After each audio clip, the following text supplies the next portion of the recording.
Back foot landing के time में body weight होना चाहिए, ये शोल्डर और ये दोनों हेड तेरा बीच होना चाहिए दोनों पैरों को, है ना। ऑलमोस्ट बैकफुट के ऊपर रहना चाहिए तेरा बॉडी वेट। कहाँ जाता है? फ्रंट फुट के आसपास।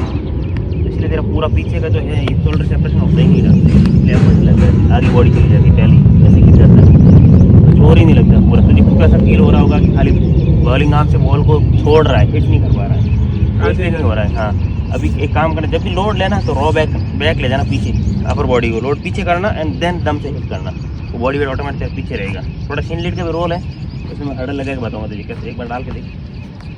फ्रंट फुट बैक आता है तो मोर का बनना है।